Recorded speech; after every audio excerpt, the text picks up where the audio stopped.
নিঝুম রাখবো, কোনো আওয়াজ না, ডাইনে না, বামে না, পিছে না, সামনে না। যদি এইভাবে শুনতে পারেন, মনোযোগ দিয়া, প্রথম পুরস্কার মাগফুরান লাক, গুনাহ মাফ।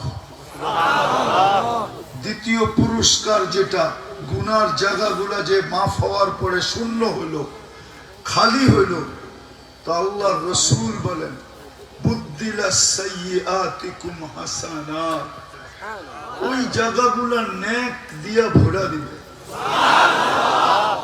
এখন কি পুরস্কার নিয়ে উঠবেন না পুরস্কার ছাড়া? পুরস্কার ছাড়া ওয়াজ সারা জীবন শুনলেও কোনো লাভ হবে না। আর পুরস্কার নিয়ে যদি একদিন শুনি, তাহলে একদিনেরটাই কাজে দিবে। যদি মনোযোগ দিতে পারেন, তাহলে আজকের ওয়াজই জীবনের জন্য যথেষ্ট। একটা প্রমাণ দেই হাদিস থেকে, কথা এখনো শুরু হয় না। বনি ইসরাইলে এক বদমাস ছিল, বদমাস, যে নিজেকেও মানুষ মনে করতো না। বহুত মানুষ আছে আমাদের সমাজে, গুনাহ করতে করতে নিজের ভিতরে ভাবনা চলে আসছে, আমি মনে হয় মানুষের কাতারেও নাই। সে নিজেকে মানুষ ভাবত না। প্রতিদিন ব্যভিচারের পিছনে বর্তমান টাকায় 50 থেকে 60 লক্ষ টাকা খরচ করত। আগের যুগে তো কাগজের টাকা ছিল না, হয়তো সোনার টাকা ছিল, নাহলে রূপার টাকা ছিল। তো সোনার টাকা হিসাবে সে খরচ করত। আল্লাহ দিছিলেন টাকার পাহাড়। একদিন এক মেয়েকে নিয়ে আসছে, কামরায় ঢুকায় দিয়া বলতেছে আমি প্রস্তুতি নিয়ে আসতেছি।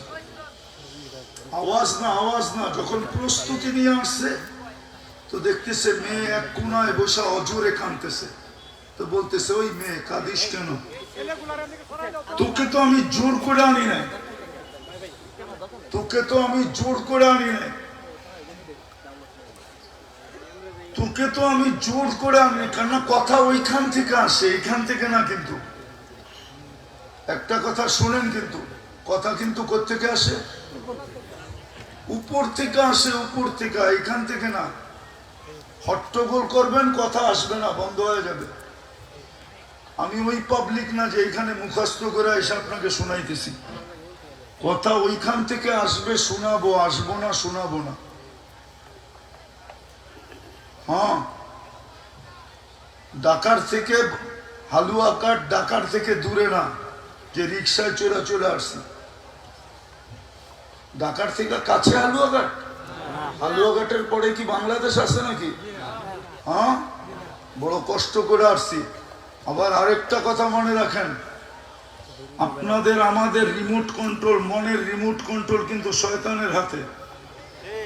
একটু পরে পরে একজন রে খোঁচাবে, ওই উঠা হই উল্লাহ করবে, যাতে আজকে পুরস্কার নিয়ে এখান থেকে উঠতে না পারে।